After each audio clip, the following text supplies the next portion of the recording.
मैं ये बोल रहा हूँ सर कि 76 सीट पे एक 30 साल का लड़का अपना प्रत्याशी खड़ा कर देता है। सर अपने आप में कुछ अजीब नहीं लगता है सर कि इतना कॉन्फिडेंस आया कहाँ से, जीते या नहीं जीते? 76 सीट पे लड़ाने का कॉन्फिडेंस।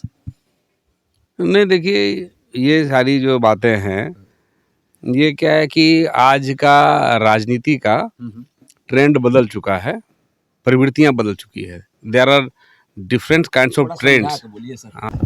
नमस्कार, राजीव बोल रहा हूँ। मौजूदगी अभी गिरिडीह में ही है और अभी मैं जहाँ पे बैठा हुआ हूँ, आपको ये जगह का नाम कैप्शन में लिख के आ रहा होगा। शुरू करेंगे परिचय के साथ। नया चेहरा मेरे लिए है ये, लेकिन जो मुझे झारखंड से देख रहे हैं उनके लिए नए चेहरे नहीं है, कोई परिचय का मोहताज नहीं है। चेहरा देख के ही आप लोग जान गए हैं कि आज मैं किनका इंटरव्यू करने जा रहा हूँ। एक बात कहना चाहता हूं कि पूरे चुनावी संस्करण के दौरान मैंने आपको हमेशा गली चौक चौबारों में इलेक्शन से जुड़ा हुआ चीज़ों को दिखाया और इलेक्शन के बाद भी इलेक्शन से जुड़ा हुआ और राजनीतिक साठगांठ रखने वाले व्यक्तियों से मैं आपकी पहचान कराता हूं, क्योंकि अभी वैसा ही कुछ माहौल चल रहा है। सो जब तक गिनती नहीं हो जाती है तो ऐसे संस्करण की उम्मीद मेरे चैनल पे आप और कर सकते हो। तो शुरू करते हैं इस संस्करण को। और जिनका परिचय मैं अभी करवाने वाला हूँ वो एक शख्सियत है, सामाजिक कार्यकर्ता के साथ साथ एक बड़े स्तर के नेता रहे हैं और अभी भी राजनीति में अपना एक पैठ और वर्चस्व रखते हैं। सर स्वागत करते हैं आपको अपने चैनल पे। बहुत बहुत जोहार करते हैं। जी, आपको भी और आपके तमाम श्रोताओं को मेरा नमस्कार और जोहार। सर छोटा सा औपचारिक सवाल से इस संस्करण में आगे बढ़ेंगे। अपना परिचय दीजिए सर। परिचय क्या है, मैं तो एक सामान्य कार्यकर्ता हूँ। मेरा नाम प्रोफेसर जयप्रकाश वर्मा है। हम लोग बच्चों को पढ़ाने लिखाने का भी काम करते थे और बीच में जनता के आह्वान पर चुनाव लड़ने का मौका मिला तो 2014 में मैं गांधी से विधायक रहा और आज भी समाज की सेवा में, जनता की सेवा में लगा हुआ हूँ। अभी जस्ट तुरंत चुनाव बीता, इस चुनाव में मैं पार्टी के सहयोगी के रूप में ही कार्य कर रहा था, क्योंकि मैं प्रत्याशी बन नहीं पाया। और परिचय आपने कहा तो परिचय मोटामोटी इसी को संक्षेप में समझा जाए। सर को फोकस कर लो सिंगल, ठीक है। मुझे एक बात बताइए, पूरा चुनावी दौरा भी किया होगा आपने, गांव-गांव गए भी होंगे, अगर जैसे कि आपने बताया कि आप किनको कोऑपरेट कर रहे थे और आप अपनी कौन सी पार्टी के लिए योगदान दे रहे थे? वैसे तो मैंने बताया भी कि मैं भारतीय जनता पार्टी से विधायक था, भारतीय जनता पार्टी में हूँ और भारतीय जनता पार्टी ने जो जिम्मेदारी मुझे दिया इस चुनाव के मद्देनज़र, और लोग तो मांग कर रहे थे, जनता या गिरिडीह की जनता या खासकर कांडे की जनता, तमाम लोग मांग कर रहे थे कि भाई इनको फिर से प्रत्याशी बनाया जाए, क्योंकि इनका सेवा जो है सो बेमिसाल रहा है। भले आप हमसे पूछ रहे हैं, मैं ही बता रहा हूँ। नहीं, पर हाँ हमने मैं बता रहा, नहीं वही कह रहा हूँ मैं कि मेरा कहने का उस तरह का सेंस नहीं था। मेरा सेंस ये था कि मैं ही बता रहा हूँ। लोग कहते हैं कि भाई ये अपने बारे में अपनी बड़ाई बता रहे हैं, मैं बड़ाई नहीं बता रहा हूँ। लोगों का एक डिमांड था कि भाई खासकर गांडे में जो हमने जो सेवा दिया 2014 से 19 तक 5 वर्षों तक, तो एक बहुत ही ईमानदारी पूर्वक निष्ठा से हमने सेवा दिया। हर एक वर्ग के साथ काम किए, हर एक लोगों के दुख को अपना दुख समझते हुए समस्या का समाधान किया। जब जिसने याद किया हम उसके यहाँ खड़े दिखाई पड़े, उनके दुख में, उनके सुख में। तब आप कौन से पार्टी से जीत के आए थे? भारतीय जनता पार्टी से। और इस बार ऐसा क्या कसर रह गया सर, क्यों नहीं लड़ पाए सर? ये तो पार्टी की मर्जी होती है कि पार्टी किसी कारण से क्या करती है, पार्टी का मर्जी होता है। परफॉर्मेंस तो आपका अच्छा था, जीत के आए थे, फिर भी पार्टी का अपना मर्जी होता है। जो जैसे मान लीजिए कि जैसे वोट तो देना जनता का काम होता है, जनता वोट देती है, पर कैंडिडेट तो पार्टी चुन के भेजती है। मलाल नहीं रहा इस बात को आपका? अब जैसे उसकी में से जीत के आने के बाद भी, अच्छा परफॉर्म करने के बाद भी पार्टी ने, देखिए तो जो मैंने पहले भी कहा कि मैं एक सामाजिक कार्यकर्ता हूँ, समाज सेवा करने में लगा रहता हूँ और हम जनता के हित में, सुख दुख में लगातार खड़े रहे। मैं नहीं जब था 14 से पहले, उस समय भी मैं लोगों की सेवा में लगातार रहता था, लोगों के दुख को हरता था, समस्याओं पर खड़ा होना, उनके समस्या के समाधान के लिए संघर्ष करना, जो भी जहाँ जैसा बन पड़े, जरूरत पड़े तो प्रखंड मुख्यालयों में धरना हो जाए, आंदोलन हो जाए, जो विषय से समाधान ला सकता हूँ मैं लगातार प्रयास करता रहा। उस छवि के बारे में भी बताइए जो आपके परिवार से ताल्लुक रखते हैं, और ये गरिमामय बात है कि वो 5 या 6 बार सांसद बन के आए, वो उनके बारे में कुछ कहिए। हाँ हाँ, नहीं ठीक बोल रहे हैं आप, अच्छा पूछ रहे हैं। जैसे मान लीजिए कि हमारे जो चाचा जी थे रीतलाल प्रसाद वर्मा जी, वो कोटरमा लोकसभा क्षेत्र से 6 बार सांसद रह चुके थे। आज नहीं है वो। मेरे पिताजी जगदीश प्रसाद कुशवाहा जी आज हम लोगों के बीच नहीं रहे। उन्होंने जनसंघ की नींव रखी थी पूरे गिरिडीह जिला और यूँ कहें पूरे दक्षिण बिहार में। जब भारतीय जनता पार्टी का जनसंघ का कोई नाम नहीं लेने वाला नहीं था, कोई ज नहीं बोलने वाला था, वैसे समयों में 1960 के दशक में पूरे इस इलाका में, इस क्षेत्र में जनसंघ को खड़ा किया और जनसंघ को फैलाया, चप्पा चप्पा फैलाया। जिस समय केवल कांग्रेस पूरा भारत जानता था, उस दौरान जनसंघ को खड़ा किया और खड़ा करने के साथ साथ जनता में काम भी किए और जनता को बताया कि ये सिद्धांत है, ये कॉन्सेप्ट हमारा है, जनसंघ क्या करना चाहती है, जनसंघ का थॉट क्या है, इसका पॉलिसीज़ क्या है और कैसे हम जनता तक जाएंगे, अंतिम पदान में अंतिम व्यक्ति का विकास करेंगे। जो अंत्योदय आपने सुना होगा भारतीय जनसंघ के संस्थापक सदस्यों ने, श्यामा प्रसाद मुखर्जी, दीनदयाल उपाध्याय जी ने जिन विषयों को लेके आया था, तो उन चीज़ों को जो पंचनिष्ठा भारतीय जनता पार्टी के अंदर जो जनसंघ के दौरान जो तैयार की गई थी कि कैसे हम काम करेंगे, कैसे कल्याण करेंगे, कैसे सबका सुख दुख का साथी बनेंगे, जो अंतिम व्यक्ति जो है मैंने सबसे निचले पदान पर जो व्यक्ति है, हम उसको विकास करेंगे और उसके सम्मान के लिए, उसके जीवन स्तर को ऊंचा उठाने के लिए काम करेंगे, जो दृढ़ संकल्प था। तो इस चीज़ को पूरे इलाका में फैलाया। आज जो झारखंड है उसमें दक्षिण बिहार था, तो आप समझिए कि उस कालखंड में पूरे दक्षिण बिहार यानी पूरे झारखंड में डॉक्टर जगदीश प्रसाद कुशवाहा ने मेहनत करने का काम किया और जिसका ये फलाफल भी था कि बिहार के संदर्भ में भी आप देखते होंगे कि जनसंघ का या भारतीय जनता पार्टी बाद में बन गया तो उसका ज़्यादा एमएलए और एमपी इसी पोर्शन से, जो आज झारखंड का पोर्शन है, इस पोर्शन से उस समय भी जब स्टार्टिंग दौर में भी इस इलाका से जनसंघ से एमएलए और एमपी बन रहे थे। और उसी कालखंड में 1967 में हमारे पिताजी ने अपने अथक मेहनत से अपने छोटे भाई रीतलाल वर्मा जी को जम्बुआ विधानसभा क्षेत्र से विधायक का चुनाव लड़ाया 67 में दीपक छाप से जनसंघ से, पर दुर्भाग्यपूर्ण वो चुनाव पहला नहीं जीत पाए।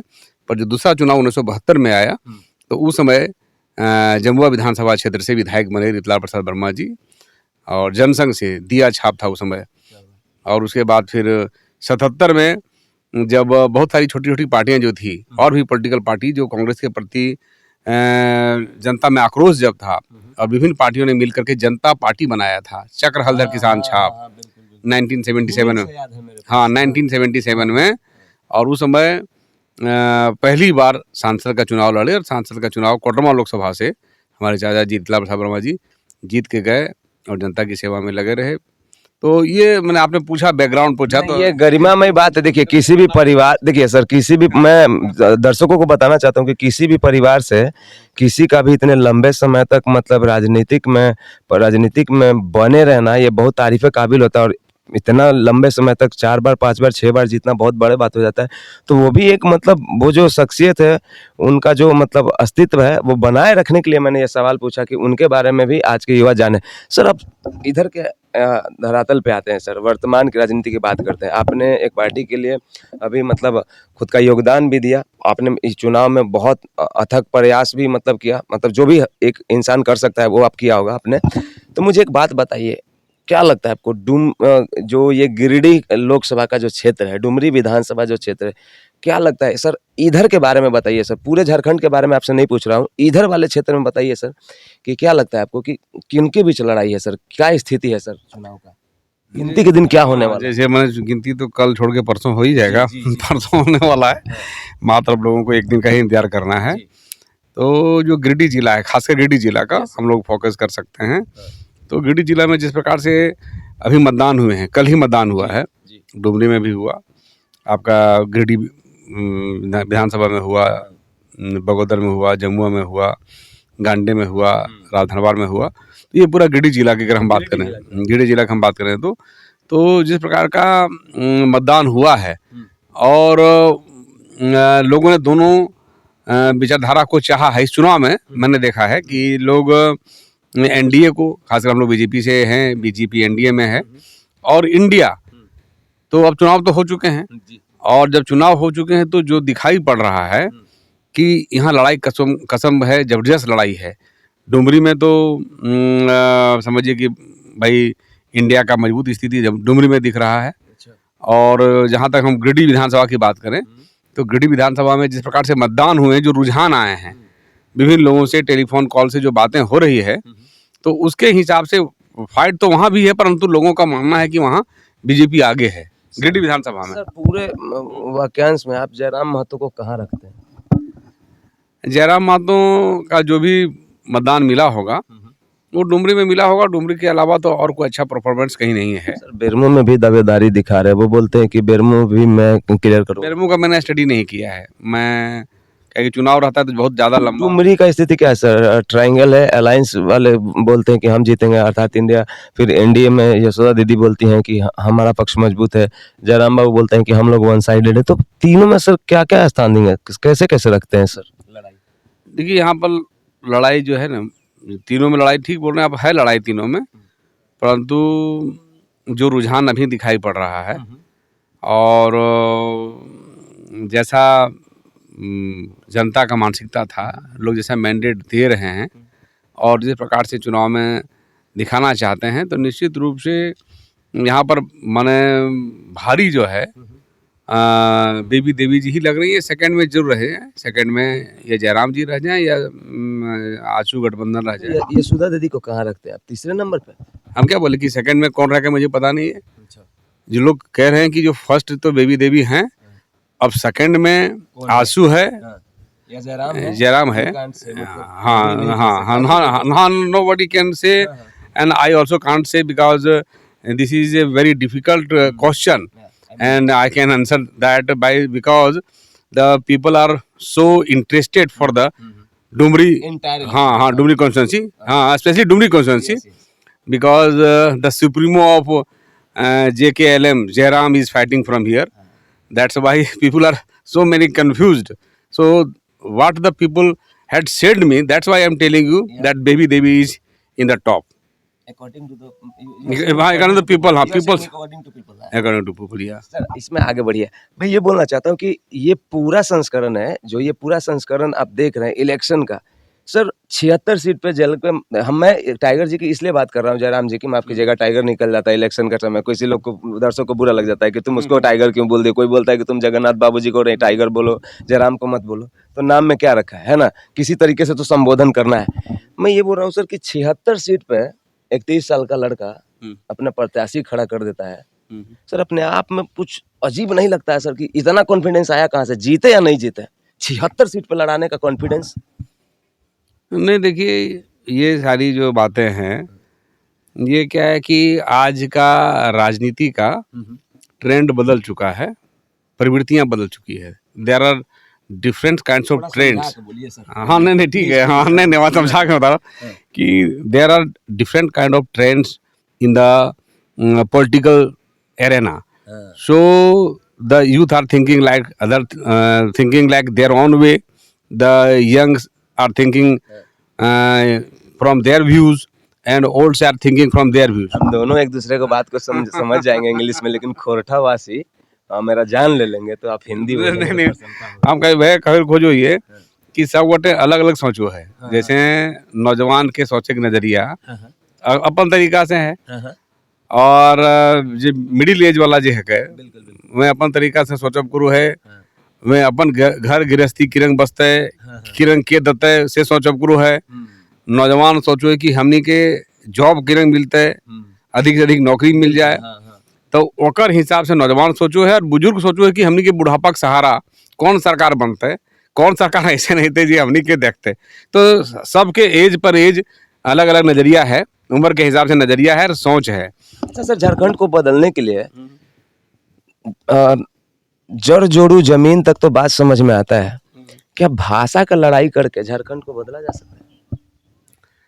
देखिए क्योंकि ये जो भारत है, जैसे मान लीजिए मैं जैसे छोटा सवाल है, जैसे मान लीजिए कि मैं गुजरात से हूँ और कहीं पे कमाता हूँ, यहाँ पे रेंट पे रह के, ठीक है, और मैं अपने लोगों से गुजराती में बात करता हूँ। जैसे कि मैं अगर किसी झारखंडी लोग मिलते हैं तो मैं उनको हिंदी में बात करके काम चला लेता हूँ या फिर इंग्लिश में, अगर मान लीजिए मुझे खोरठा समझ में नहीं आता है तो।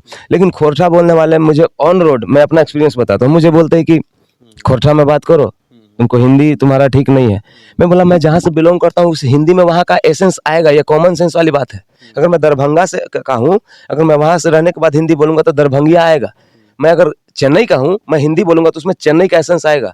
तो इनको थोड़ा समझाइए सर कि भाषा से लड़ाई नहीं है सर, सिस्टम से लड़ाई है। हाँ हाँ नहीं ठीक, वही बात आप डिटेल से क्वेश्चन किए, हम उसी को बताना ही चाहते, हम समझ गए थे आपका छोटा क्वेश्चन से भी हम समझ गए थे आप क्या कहना चाह रहे हैं। नहीं नहीं, तो ये जो बात है हम वही उसी को वहीं से हम थोड़ा सा ले जा रहे थे कि भाई भारत जो है स्पष्ट है कि भाई विभिन्न प्रकार की भाषाएं बोली जाती है। आपने कहा ना कि भाई एक दूर से 10 किलोमीटर या 15 किलोमीटर में हाँ दोनों बदल जाता है, एसेंस सबका चेंज हो जाता है। अगर हम खोरठा भी बात करें तो हो सकता है कि आज हम यहाँ डुगरी में जो खोरठा बोल रहे हैं, हम वो खोरठा जम्मू में नहीं लेंगे तो नहीं समझ पाएगा, कुछ थोड़ा सा दिमाग लगाना पड़ेगा। हाँ हाँ हाँ, तो इसीलिए इस पर तो हम लोग को नहीं जाना चाहिए, क्योंकि कुल मिला करके हम तो भारतवासी हैं इसी के लिए और हाँ हाँ विविधता है और पूरा विश्व में भारत की अलग पहचान है। अलग अलग हमारे प्रकार के भाषा है, कपड़ा है, हमारा डांस का नृत्य का पैटर्न है, संगीत का पैटर्न है, धुन है, भोजन भी बदला हुआ है। तो ऐसे देश में भाषा आधारित कोई बात तो हमको लगता है नहीं होना चाहिए, परंतु ये होना चाहिए कि एक भारत का, मेरा अपना मानना है कि भारत के अंदर एक सर्वमान्य भाषा, निश्चित रूप भाषा से की लड़ाई ऐसी होनी चाहिए हाँ। कि मैं अपने लोगों को इतना जागरूक कर दूं कि कम से कम दूसरे लोग ना से तुम तो कम से कम अपना भाषा बोलो। तो अगर ये झारखंड के लोगों को ये बताने के लिए ये लड़ाई है कि झारखंड के लोग अपने ट्राइब के हिसाब से बात करो, बाकी जो लोग जैसे बात करते हैं, लेकिन अपने हिसाब से बात करने तक सीमित नहीं है। उनको सीधा बोला जा रहा है कि तुम ऐसा नहीं बात करो। नहीं, भारत का संविधान भी साफ सुथरा कहता है, किसी को भाषा पर विभेद तो नहीं किया कि आप कौन भाषा बोल रहे हैं, वहाँ कोई विविधता भारत के संविधान ने भी नहीं किया। आपको आज़ादी है, आपको किसी भी भाषा बोलने का आज़ादी है, आपको कोई भी धर्म मानने का आज़ादी है, आपको अपने जीवन में अपने रहन सहन का आज़ादी है। भारत का संविधान तो हमें राइट टू इक्वलिटी के आधार पर आप देखे होंगे तो कितना तरह का हमें समानता का अधिकार प्रदान किया है। वहाँ पर डायरेक्टिव प्रिंसिपल हमारे संविधान के अंदर है, उसके नीति निर्देशक सिद्धांत डायरेक्टिव प्रिंसिपल्स हैं। तो डायरेक्टिव प्रिंसिपल्स में भी आप देखते होंगे कि कितनी तरह की आज़ादी है, कितना स्वतंत्रता है।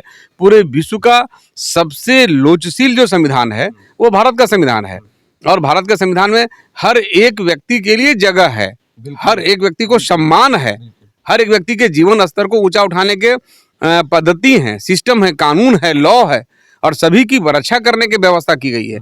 तो भारत का संविधान निश्चित रूप से बहुत बेहतर संविधान है, और यह संविधान सभी का सम्मान करता है, सभी का इज्जत करता है, सभी भाषा वालों का, सभी धर्म वालों का, सभी संस्कृति वालों का, सभी अलग अलग प्रकार के खान पान वालों का, अलग प्रकार के रहन सहन वालों का, सबका एक समान इज्जत करता है, समानता का भाव देता है भारत का संविधान। जो आपको लोग जानते हैं या फिर आज वीडियो के माध्यम से नए सिरे से जान रहे हैं, तो उनको क्या भरोसा दीजिएगा, आप आगे लड़ेंगे?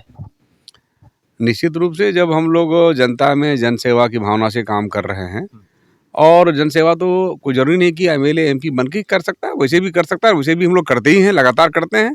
परंतु क्या होता है कि कुछ आपके पास संवैधानिक शक्तियाँ होती है, आप एमएलए बनते हैं, एमपी बनते हैं, तो कुछ शक्तियाँ होती हैं, जिन शक्तियों का उपयोग करके आप उनके लिए और ज़्यादा भला कर सकते हैं। मान लीजिए कि आज हमें कुछ विकास के लिए विधानसभा के अंदर बहस करना है, कुछ नीति को परिवर्तन करने के लिए लोकसभा में बातें उठानी है, तो आप वहाँ जाएंगे तब तो बात कर पाएंगे। और हर व्यक्ति की अपनी अपनी क्षमता होती है। आज जो सांसद बन के गया है उसकी क्या क्षमता है, वो कितना डिस्कशन कर पाता है, कल जो सांसद बन के जाएगा उसकी क्या क्षमता है।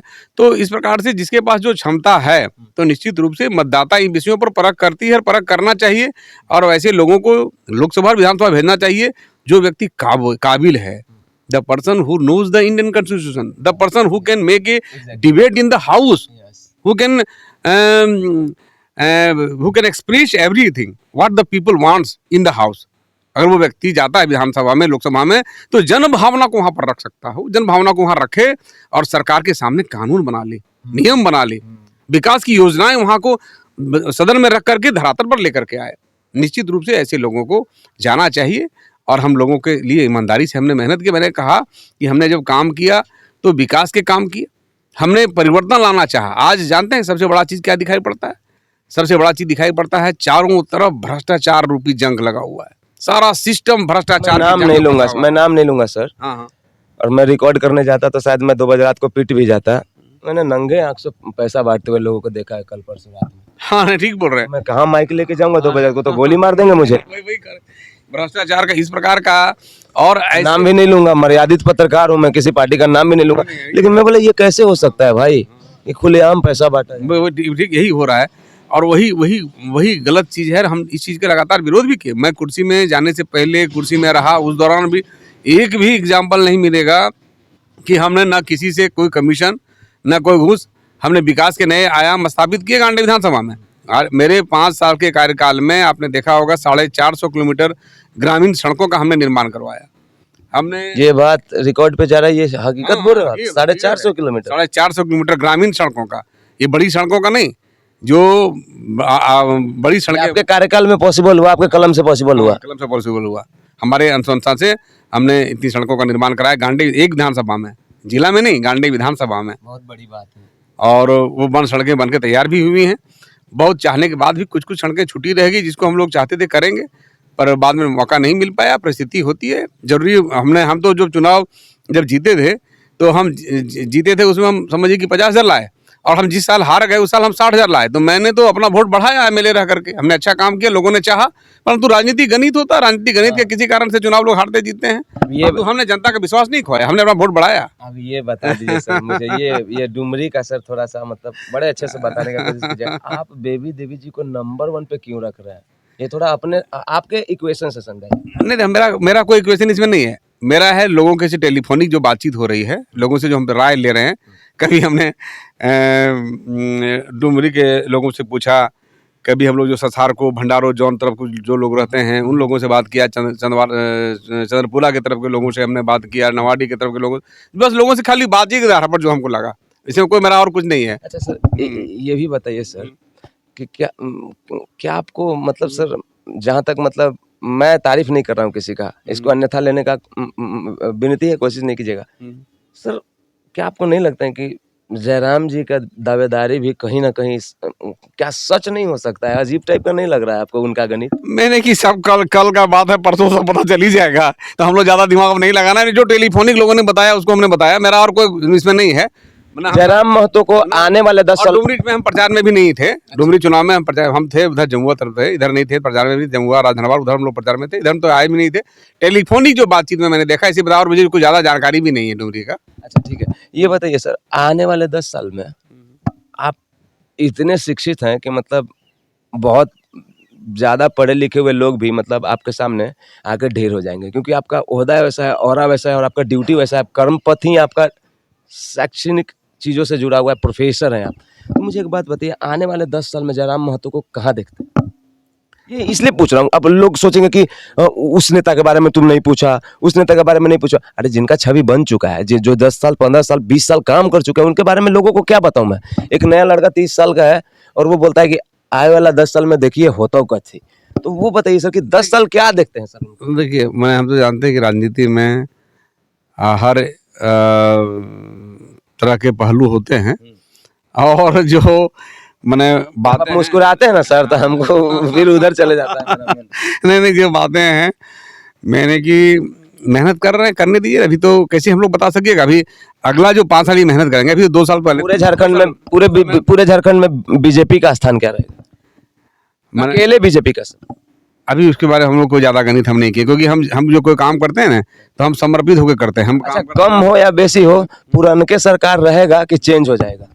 नहीं, भाई हम क्या बोले आपको कि अभी एग्जिट पोल सबको कर दिया, तो अब एग्जिट पोल कर दिया तो वो रात दिन घूम के हम तो 2-3 विधानसभा क्षेत्रों में ही घूम रहे थे अभी, और जस्ट कल मतदान हुआ है। मतदान के बाद है ना, आज हम फ्री हैं, यहाँ बैठे हुए हैं, तो उसके पहले पूरे राज्य भर में कैसा हो रहा है पता नहीं। अब एग्जिट पोल देखने के लिए हम भी शाम को बैठ गए थे, तो अब एग्जिट पोल ही देखें, तो एग्जिट पोल आप लोग सबको देखें, तो अभी हम लोग इसमें और क्या बोले। हम आशा करते हैं हमारे नए मेहमान से मिलकर आपको काफ़ी अच्छा लगा होगा, और ये संस्करण अपने बच्चों को दिखाइएगा, क्योंकि राजनीतिक मतलब जो एक परिवेश है, जो उसका इतिहास रहा है, उसका जो क्षमता रहा है, एरिया रहा है, ऑरा रहा है, वाइब रहा है, ऐसे लोगों की बातों को सुनवाइएगा, तो पढ़े लिखे लोग को इस तरफ में मतलब जो राजनीति का क्षेत्र है इधर आने का मन करेगा, क्योंकि आजकल राजनीति में आने के लिए लोग शिक्षा नहीं ढूंढ रहे हैं, यही ढूंढ रहे हैं। तो पढ़े लिखे लोगों को सुनिए और समझिए। सर बहुत बहुत धन्यवाद सर, प्रणाम करता हूँ आपको। नहीं चलिए, आपको भी प्रणाम करता हूँ। बात सही है कि भाई मैं एक बार उसको कहना चाह रहा था कि राजनीति आज बदल गया है और पता नहीं नेता लोग तो कुछ लोग पहले कुछ नेता तो चाहा कि भाई पैसा लेकर के हम वोट खरीद लेंगे। स्टार्ट नेता ने ही किया है, पर स्टार्ट जब नेता ने किया है तो हमको ताज्जुब लगता है कि आज हर एक जनता भी पैसा मांगने लगा है। हम लोग जहाँ घूम रहे थे, भले मैं कैंडिडेट नहीं था, फिर भी जब देखा भाई यही प्रचार करने आए हैं तो यही विधायक जी हमरा की मिलता है, कहे वोट मांगे नहीं बड़ा बढ़िया आदमी जाओ ना यार, बड़ा बढ़िया आदमी जीतो ने हो, हमरा की करो। मैंने ये मानसिकता अलग किस्म का भी एक्सपीरियंस रहा है। हाँ, अलग मानसिकता बन गई है लोगों की। और कुछ ये तो हमने पहले भी कहा आपको, योग्यता से ज्यादा पैसे का मतलब वजूद हो गया है। ये बहुत गलत परंपरा शुरू हुई है। इस परंपरा को जल्दी समाप्त होना चाहिए और जनता को जागरूक होना चाहिए और जनता को ऐसे शक्तियों को जो पैसा लेके आते हैं, ऐसे शक्तियों को जवाब देना चाहिए, ऐसे शक्तियों को वापस भेजना चाहिए और योग्य व्यक्ति को चुनाव जिताना चाहिए। योग्य व्यक्ति, मैं तो ये कहता हूँ, योग्य व्यक्ति अगर किसी बड़े पार्टी से नहीं है तब भी योग्य व्यक्ति को जनता को जिताना चाहिए। और जनता जिस दिन जानते हैं आपके ऐसा बात पे कमेंट बॉक्स में क्या लिख देगा लोग, सर जी जयराम महतो की तरफ इशारा कर रहे हैं। सच में हमारा दोस्त नहीं है, वो बोल दे आपको बतवा में ढूंढ के बोलते हैं, उनको नहीं ना मना कर सकता है। 500 किलोमीटर से देख रहा है तो क्या कि देखो सर कहीं ना कहीं जयराम जी के बारे में बात कर रहे हैं, क्या कि योग वही है, नया वही है। मतलब हम नहीं बोल रहे हैं, जो कमेंट बॉक्स में आता है लिख के। मैं वही कर रहा हूँ, मैं हर योग्य व्यक्ति, जो भी योग्य व्यक्ति है, हाँ कोई भी हो, किसी भी दल से भी आते हो उस पर ध्यान देना चाहिए और निर्दलीय भी आते हैं उस पर भी ध्यान देना चाहिए, छोटे दल से आते हैं उस पर, मतलब मैं तो कह ही रहा हूँ सब पर, जो योग्य व्यक्ति हो। जानते हैं हमारे ही, मैंने अभी बात किया था जनसंघ के बड़े नेता का बात किया था कि जनसंघ के संस्थापक सदस्यों के बारे में मैंने भी चर्चा की थी। तो आपने देखा होगा कि हमारे पंडित दीनदयाल उपाध्याय जी जो जनसंघ के संस्थापक सदस्यों में से एक रहे हैं, उन्होंने अपने किताब में, अपनी टिप्पणी में स्पष्ट रूप से, हाँ स्पष्ट रूप से उन्होंने क्या कहा था, उन्होंने कहा था कि अगर कोई राजनीतिक दल अयोग्य व्यक्ति को प्रत्याशी बनाता है, हाँ हमने भाई क्या कहा कि अयोग्य व्यक्ति को प्रत्याशी बनाता है तो निश्चित रूप से उसने पक्षपात पूर्ण तरीके से, नहीं उन्होंने क्या कहा कि अयोग्य व्यक्ति को प्रत्याशी बनाता है, इससे स्पष्ट झलकता है कि उस पार्टी ने पक्षपात पूर्ण तरीके से गलत व्यक्ति को, अयोग्य व्यक्ति को प्रत्याशी बनाया है। और इस भूल का, पार्टी के इस भूल का सुधार जनता को अपने मत से करना चाहिए। ये पंडित दीनदयाल उपाध्याय का जनता मन जब वोट पड़ेगा तो निश्चित रूप से वैसे बड़े पार्टी का भी अयोग्य प्रत्याशी को वोट नहीं दे करके जो योग्य है उसको आप वोट दे करके पार्टी का इस भूल को सुधारें। ये खुद पंडित दीनदयाल उपाध्याय जी भी कहते हैं। तो निश्चित रूप से ये एक व्यक्ति के नहीं कहते हैं, ऐसे महान व्यक्तित्व के लोग हैं। ये किसी पार्टी से पार्टी की बात को सोच के नहीं कहते हैं, ये पूरे यूनिवर्स के लिए कहते हैं, सभी पॉलिटिकल पार्टी के लिए कहते हैं कि भैया अच्छा प्रत्याशी दो और अच्छा प्रत्याशी नहीं दोगे तो जनता इसमें काम करे और वैसे व्यक्ति को मैंने चुनाव से बाहर करके अपना फैसला सुनाए। ये कहते हैं पंडित दीनदयाल उपाध्याय जी कहते हैं। चलिए सर, समय का अभाव है और काफ़ी 1 घंटे का इंटरव्यू हो गया है और हम लोग बहुत खुशकिस्मती है कि मतलब इधर से जा रहे थे, भाई जी का फ़ोन बन गया और पता चला कि आप यहाँ हैं, तो मुझे लगा कि ये सीखने वाला बात हो जाएगा। हमसे जुड़ने के लिए सर प्रणाम, बहुत बहुत धन्यवाद। आपको धन्यवाद, आपको भी प्रणाम, आपके तमाम श्रोताओं को भी मेरा प्रणाम, नमस्कार, जोहार।